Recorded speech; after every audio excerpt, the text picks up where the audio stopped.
지난 시간 복습으로 오늘 설교를 시작하겠습니다. 혹시 지난 설교 제목 아시는 분 계십니까? 경계를 넘지 말라입니다. 하나님은 모세를 시내산 꼭대기에 부르시고는 모세에게 백성들이 경계를 넘지 말라라고 경고하라라고 말씀하십니다. 그래서 모세가 시내산에서 내려와서 백성들에게 다시 가서 경계를 넘지 말라라고 경고하죠. 이 하나님의 경고는 백성들을 가두고 억압하기 위한 것이 아니라 백성들의 생명을 지키고 그들을 보호하기 위한 것입니다. 그러니까 하나님이 정하신 경계는 억압이 아니라 사랑인 거예요. 부모님은 늘 자녀의 안전과 행복을 걱정합니다. 자녀가 나이가 많아도 50이 넘어도 부모님은 늘 자조심해라, 밥 잘 먹고 다녀라 잔소리하죠. 그런데 자녀를 걱정하고 염려하는 부모님의 잔소리는 사실 잔소리가 아닙니다. 이는 부모님 세대에 대한 이해가 필요한 부분이에요. 부모님 세대는 정말 먹고 살기 바빠서 자녀들과 소통하는 법을 배운 적이 없습니다. 그 결과 그 시대 부모님들은 자녀에 대한 관심과 애정을 주로 잔소리로 표현했어요. 부모님의 잔소리를 듣고 자란 세대가 결혼하고 가정을 이루고 이제 부모가 되었습니다. 부모님의 잔소리를 사랑으로 듣고 자란 세대, 이제 부모가 자녀에게 사랑을 어떻게 표현합니까? 잔소리로 표현하는 거예요. 예전에는 부모님의 잔소리가 사랑과 관심이었어요. 그러나 요즘에는 부모님의 잔소리는 사랑이 아니라 간섭입니다.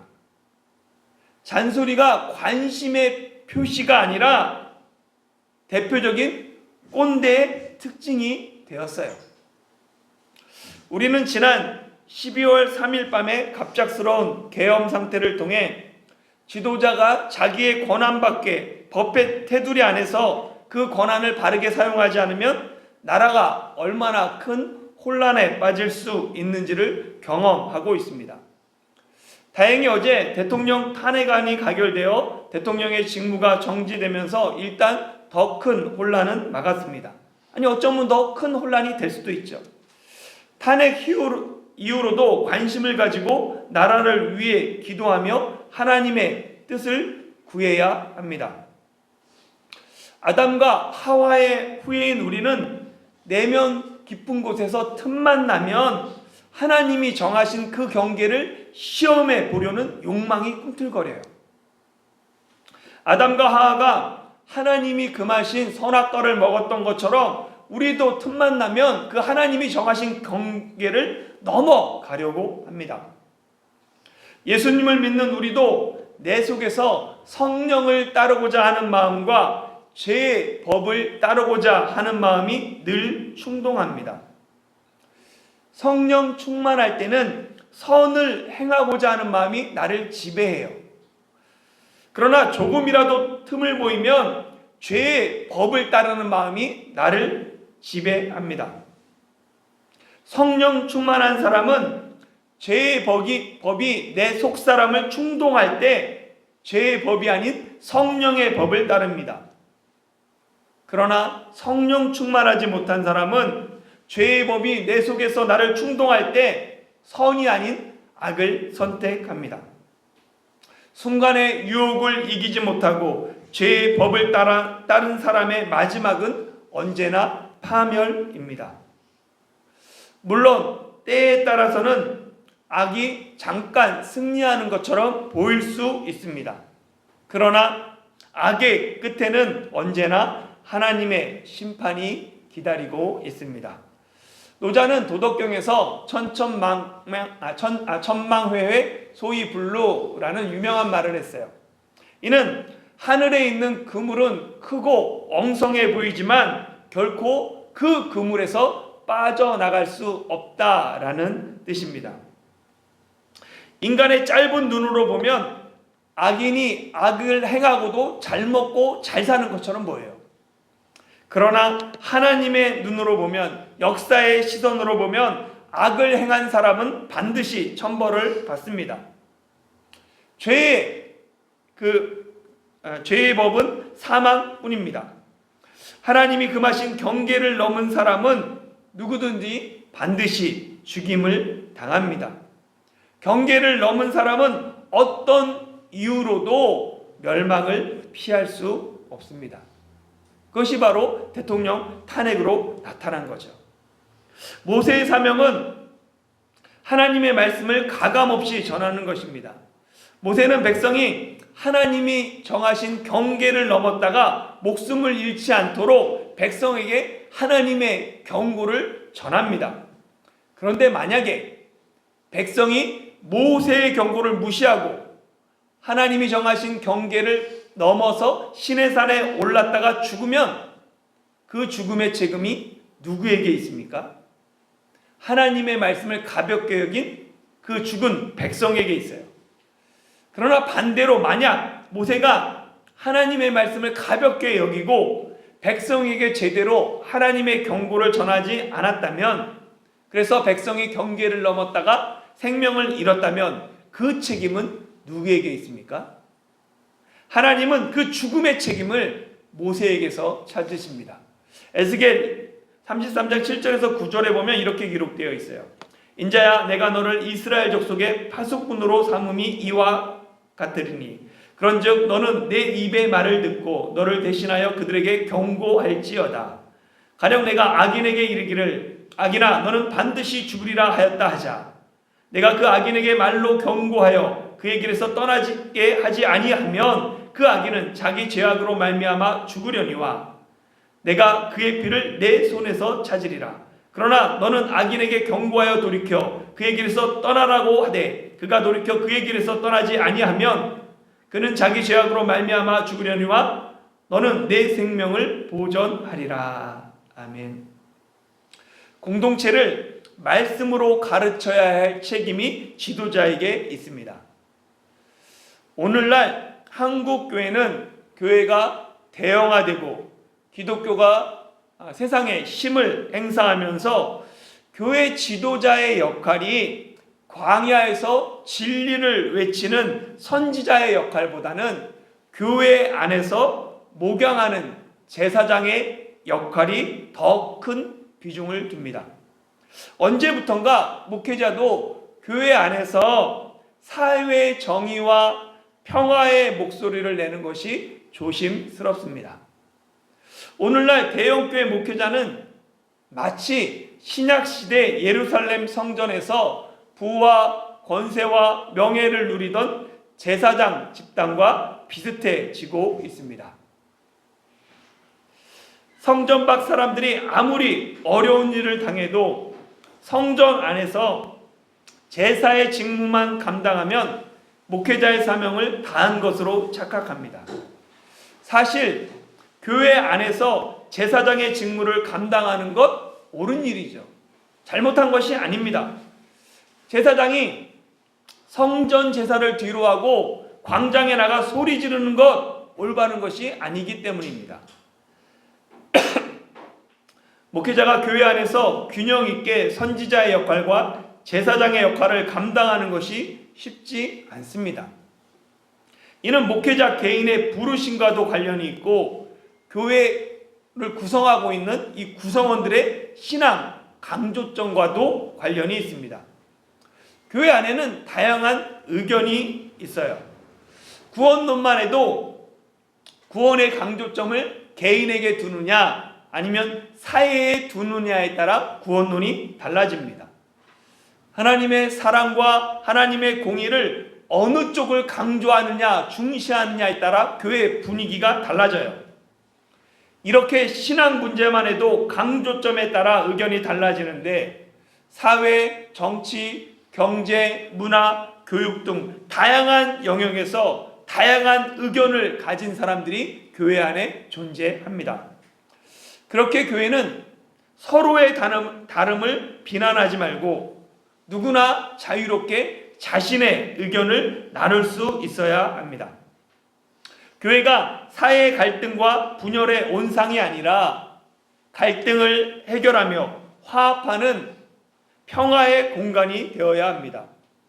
교회는 사회가 혼란스러울수록 혼란 중에도 하나님의 뜻이 있음을 믿고 소망의, 희망의 메시지를 전해야 합니다.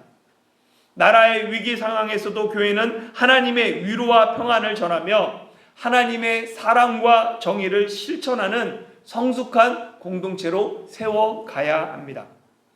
타해중 한국교회를 하나님이 기뻐하시는 공동체로 함께 세워가는 저와 여러분이 되기를 소망합니다. 여러분은 기독교 신앙에서 가장 중요한 가르침을 무엇이라고 생각하십니까? 눈치가 빠른 분은 십계명이라고 대답합니다. 눈치가 없는 분은 무슨 소리인지 전혀 모르고 있죠. 성경에서 가장 두꺼운 장이 겉장이죠. 이 성경 겉장을 넘기면 가장 맨 처음에 나오는 게 뭔지 아세요? 주기도문과 사도신경입니다. 주기도문과 사도신경이 성경 맨 첫 장에 기록된 이유는 예배 때 가장 많이 사용하는 것이 주기도문과 사도신경이기 때문에 그래요. 한국교회는 전통적으로 예배 시작할 때 사도신경을 고백하고 예배 끝날 때 주기도문을 외웠어요. 예전에는 목사님들이 많이 안 계셔서 축도를 마치는 게 아니라 주기도문을 마쳤죠. 예배 때 가장 많이 외우기에 가장 찾기 쉽도록 성경 맨 첫 장에 주기도문과 사도신경이 있어요. 성경 맨 뒤쪽 이 겉표지 안쪽에는 뭐가 있는지 아세요? 십계명이 있습니다. 십계명이 겉표지 안쪽에 기록된 이유도 서양의 장로교회나 개혁교회가 예배 때마다 십계명을 낭독하기 때문이에요. 지금도 서양의 보수적인 교회들은 주일 오전 예배 시간에 꼭 십계명을 암송하고 낭독합니다. 그만큼 십계명을 중요하게 생각해요. 왜 십계명이 중요한지 아십니까? 성경에 기록된 총 절수가 구약이 23,145절이에요. 그리고 신약이 7,957절입니다. 신구약 다 합치면 31,102절이에요. 이 3만 절이 넘는 성결 구절 중에서 하나님이 친히 기록하신 말씀은 십계명뿐입니다. 출애굽기 24장 12절 같이 읽어볼까요? 시작. 여호와께서 모세에게 이르시되 너는 산에 올라 내게로 와서 거기 있으라. 내가 그들을 가르치도록 내가 율법과 계명을 친히 기록한 한 돌판을 내게 주리라. 아멘. 하나님이 친히 기록한 돌판, 그게 십계명입니다. 모든 성경은 하나님의 감동으로 기록된 하나님의 말씀이에요. 성경은 1500년에 걸쳐 약 40명의 사람들을 통해서 기록되었습니다. 그런데 십계명만은 하나님이 친히 기록하셨어요. 성경 중에 유일하게 하나님이 직접 기록하신 말씀이 십계명입니다. 그렇기 때문에 십계명은 아무리 강조해도 지나치지 않습니다. 십계명은 모세가 하나님께 받은 10가지 계명을 말하는데 개신교와 천주교와 유대교에서 말하는 십계명의 차이가 있습니다. 먼저 개신교의 십계명은 다음과 같아요. 성경 우리가 갖고 있는 성경 맨 뒤에 보면 이렇게 되어 있죠. 같이 읽어볼까요? 시작. 제1은 너는 나 외에는 다른 신들을 내게 두지 말라. 제2는 너를 위하여 새긴 우상을 만들지 말고 그것들을 제3은 너는 여호와의 이름을 망령되게 부르지 말라. 제4는 안식일을 기억하여 거룩하게 지키라. 제5는 내 부모를 공경하라. 제6은 살인하지 말라. 제7은 간음하지 말라. 제8은 도둑질하지 말라. 제9는 내 이웃에 대하여 거짓 증거하지 말라. 제10은 내 이웃의 집을 탐내지 말라. 아멘. 이 천주교의 십계명은 개신교의 십계명과 조금 다릅니다. 천주교와 루터교는 아우구스티누스, 어거스틴이라고 부르는 그 아우구스티누스의 분류법을 따라 십계명을 분류해요. 이렇게 되어 있습니다. 제1은 한 분이신 하나님을 흠숭하여라. 죄인은 하나님의 이름을 함부로 부르지 말라. 제 삶은 주의를 거룩히 지내라. 제사 쭉 가다가 보면 제9는 남의 아내를 탐하지 말라. 제10은 남의 재물을 탐하지 말라입니다. 보면 천주교는 첫 번째 보면 개신교에서는 1계명과 2계명을 천주교는 하나로 합칩니다. 그래가지고 개신교에서는 이걸 비판하죠. 천주교가 의도적으로 제2계명 우상을 섬기지 말라, 만들지 말라라는 이 우상의 계명을 삭제했다라고 비판합니다. 그리고 보면 제3계명에 보면 개신교에서는 뭐예요? 안식일을 거룩히 지키라요. 천주교에서는 이거를 주일로 바꿨습니다. 그리고 보면 9계명이 하나 더 있죠. 1, 2계명이 합쳐진 대신에 9계명이 원래 개신교의 10계명을 9와 10계명으로 나눴습니다. 10번째 계명으로. 그래서 9번째 내 아내를 탐내지 말라라는 계명을 더 있는 걸 보게 돼요. 그리고 유대교도 좀 다릅니다. 유대교의 분류법은 탈무드를 기초로 했어요. 보면 제1은 너의 하나님은 나 여호와다. 그리고 제2는 너희는 내 앞에 다른 신들을 섬기지 말라라고 되어 있습니다. 뒤는 비슷해요. 개신교랑 보면 유대교의 첫 번째 계명은 하나님이 여호와임을 선언합니다. 선포해요. 개신교와 천주교에서는 이게 10계명의 서문이며 10계명의 대전제로 불립니다. 2절이. 근데 이것이 유대교에서는 가장 중요한 10계명의 첫 번째 계명이 됩니다. 그리고 2계명은 유대교도 천주교와 똑같이 개신교의 1계명 다른 신을 섬기지 말라, 2계명 우상을 만들지 말라를 하나로 합칩니다. 그런데 천주교는 한 분 하나님을 흠양하라라는 하라라는 적극적인 계명으로 표현하고, 유대교는 다른 신들을 섬기지 말라, 뭐뭐 하지 말라는 소극적인 계명으로 표현합니다. 그러니까 같은 계명이지만 강조점이 천주교랑 유대교가 다른 거예요. 개신교와 천주교와 유대교의 10계명 분류가 차이나는 이유는 처음부터 모세가 하나님께 받은 10계명에 번호가 붙어 있지 않기 때문입니다. 10계명의 분류는 후대에 이루어진 거예요. 10가지 계명인데 그 10가지 순서가 어떻게 되는지는 모릅니다. 성경은 누구나 쉽게 읽고 적용할 수 있는 하나님의 말씀입니다.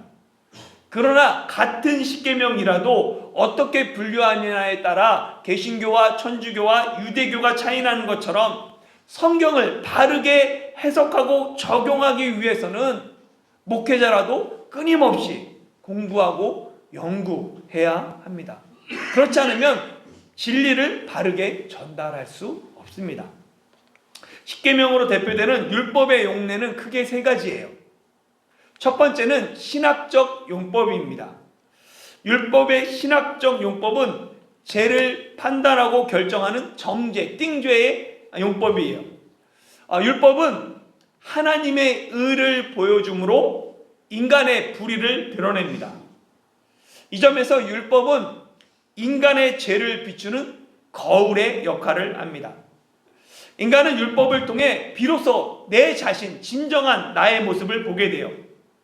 율법 앞에서 인간은 자신의 무능과 죄책을 깨닫고 하나님의 진노와 심판을 인식합니다. 율법이 있기 때문에 인간은 죄에 절망하고 하나님의 자비를 구하는 거예요. 죄인이 하나님을 찾게 하는 율법의 첫 번째 용법을 신학적 용법이라고 말합니다. 두 번째 용법은 사회적 용법 또는 도덕적 용법입니다.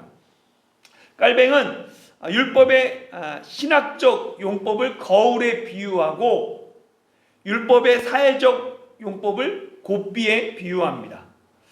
곱비는 말이나 소를 몰거나 부릴 때 재갈이나 kop두레나 굴레를 잡아매는 줄이에요. 그러니까 제멋대로 날뛰는 말이나 소를 통제하기 위한 것이 곱비이죠. 율법은 곱비처럼 악하고 불의한 자들에게 죄악을 억누르는, 부패를 방지하는 역할을 합니다. 부패한 인간의 본성은 사회 질서를 어지럽혀요. 부패한 인간이 더 악을 행하지 않도록 사회의 질서와 평화를 유지하는 데 필요한 것이 법이라는 거예요. 율법이라는 거예요. 율법이 있기에 사람이 고삐 뿔린 망아지처럼 마음대로 행동하지 않고 각자 욕심에 따라 행동하지 않습니다. 이번 비상계엄 때 일부 군인들이 태업한 이유가 역사를 통해 군사 쿠데타의 결말이 어떠한지를 알고 있었기 때문입니다. 무조건 명령에 복종해야 하는 군인이라도 헌법을 지키지 않으면 처벌할 수 있음을 알았기 때문에 그들이 태업하며 편의점 가서 라면을 먹고 있었던 거죠. 이처럼 율법에는 사람들이 타락하고 사회가 부패하는 것을 억제하는 기능이 있습니다. 세 번째 기능은 규범적 용법입니다. 율법은 구원받은 하나님의 사람이 어떻게 살 것인가, 하나님이 기뻐하시는 삶과 하나님이 싫어하시는 삶이 무엇인지 율법이 제시합니다. 이를 율법의 규범적 용법이라고 부르죠. 깔뱅은 율법의 세 가지 용법 중에 이 세 번째 규범적 용법이 가장 율법의 중요한 활용이다라고 말합니다. 세 번째 용법은 이미 믿음으로 구원받았는데 왜 율법이 필요하지? 내 안에 성령님의 음성을 따라 살면 되지 왜 꼭 율법을 지켜야 하는 삶을 살아야 하는가라는 이 문제와도 연결됩니다. 아무리 우리가 성령님을 사모하고 성령 충만한 삶을 살아도 우리가 이 땅에서 사는 동안에는 모든 사람이 육신을 입고 있어요.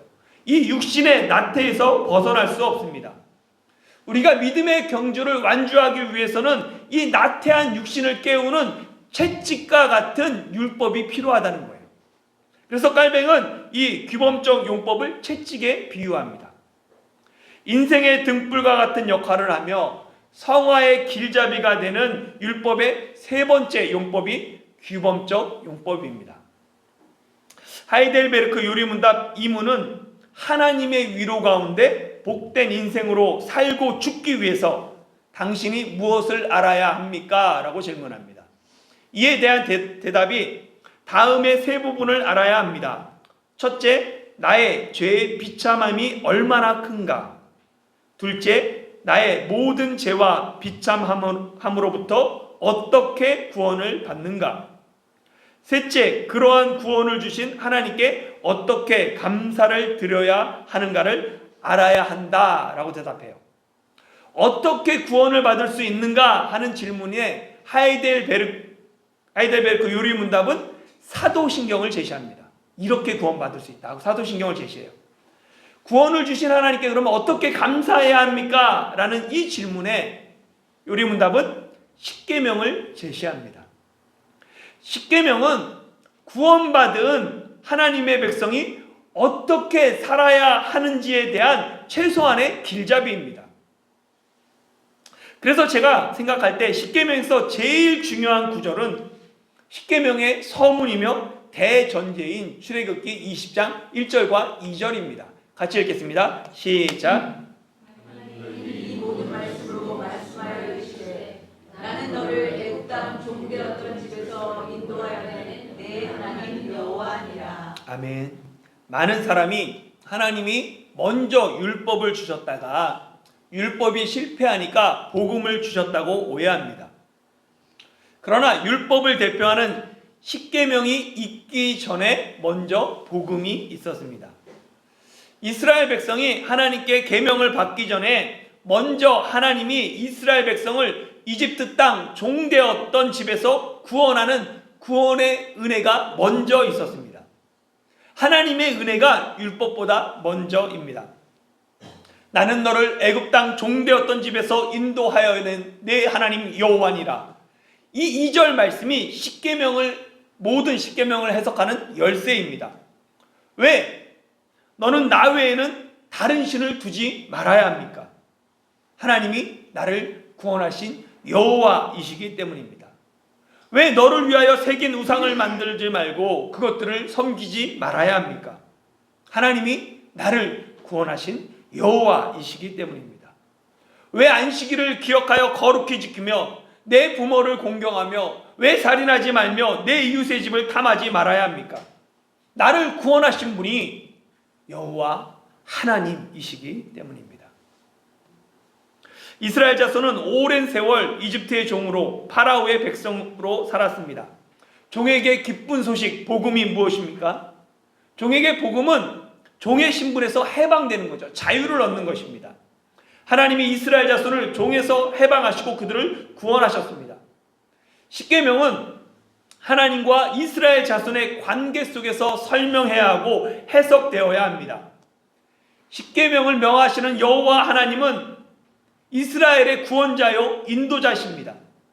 십계명을 받는 이스라엘 백성은 한 어린 양의 피로 이집트의 종에서 해방된 이스라엘 자손입니다. 하나님과 그 백성의 관계 속에서 십계명은 달라진 신분에 합당한 삶을 제시합니다. 신분이 바뀌면 삶도 달라져야 합니다.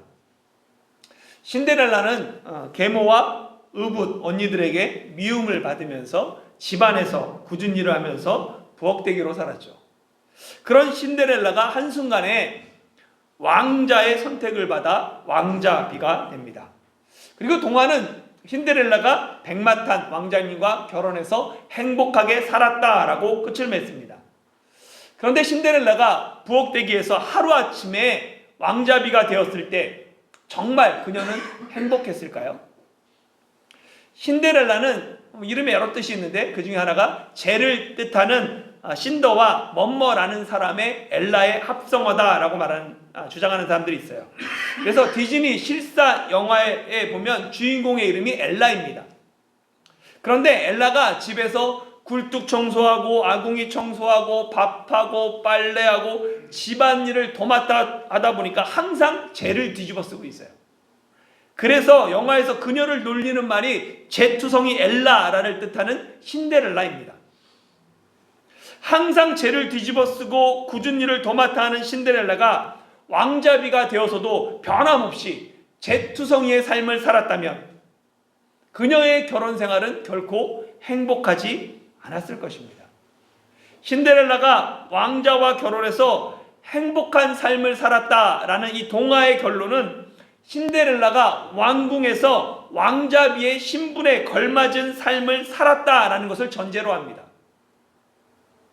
신데렐라는 이전 부엌대기의 사고방식과 생활방식이 아닌 왕자의 신부에 걸맞는 사고방식과 생활방식으로 변화되었습니다. 신데렐라의 행복한 왕궁 생활을 위해서라도 왕자는 신데렐라에게 왕자비의 생활방식을 요구해야 합니다. 왕자가 신데렐라에게 왕자비의 생활방식을 요구하는 것은 절대 무리하거나 무례한 것이 아닙니다. 신데렐라의 행복을 위한 것입니다. 십계명도 마찬가지입니다. 하나님의 백성이 행복하게 사는데 필요한 것이 십계명입니다. 대대로 파라오의 종노릇하던 이스라엘 자손이 하나님의 백성이 되었어요. 이제 이스라엘 자손은 하나님의 백성으로 하나님의 백성답게 하나님의 이름에 먹칠하지 않고 세상과 구별된 거룩한 삶을 살아야 합니다. 하나님 나라에 합당한 백성으로 살아가기 위해 필요한 최소한의 법이 십계명입니다. 그래서 십계명을 자세히 보면 하라라는 적극적인 조항보다 하지 말라는 소극적인 조항이 더 많습니다. 십계명에는 하지 말라라는 말이 13번이나 나와요. 왜냐하면 지금 막 이집트에서 탈출한 이스라엘 백성의 영적 수준이 아직 어린아이이기 때문입니다. 어린아이에게 장성한 성인의 수준을 요구할 수 없습니다. 그래서 십계명에는 하라보다 하지마 라는 말이 더 많은 이유입니다. 이는 모세오경도 마찬가지입니다. 유대인들은 모세오경의 율법을 그 조문을 613개로 정리했어요. 그중 하라에 해당하는 적극적인 명령은 248개고 하지 말라에 해당하는 소극적인 명령은 365개입니다. 하나님은 마치 부모가 어린아이를 타이르듯이 이스라엘 백성을 대하는 거예요. 그런데도 이스라엘 백성은 하나님의 마음을 모르고 선민 의식에 취해 교만해집니다. 어느 순간 그들은 하나님의 마음과 율법의 정신을 잃어버리고 그저 율법을 자기 의를 드러내는 도구로 생각합니다. 율법이 자기 의를 자랑하는 도구가 되고 하나님의 은혜와 정신은 아예 잊어버리고 율법을 행해야 구원을 받을 수 있다라는 거짓 복음을 가르칩니다. 이에 예수님께서 율법을 온전하게 하시려고 이 땅에 오셨습니다. 대림절은 2000년 전에 이 땅에 큰 기쁨의 좋은 소식으로 오신 예수님과 다시 오실 그리스도의 재림을 기다리며 준비하는 절기입니다. 죄의 종이었던 우리를 구원하기 위해 이 땅에 오신 예수님이 우리를 하나님의 나라로 인도하기 위해 다시 오실 것입니다. 그때까지 구원받은 하나님의 백성으로 그 신분에 걸맞은 삶을 살아가야 합니다. 하나님은 예수님이 다시 오시는 그날까지 우리가 이 땅에서 하나님의 자녀로 살아가도록 하나님이 우리에게 십계명을 주신 것입니다.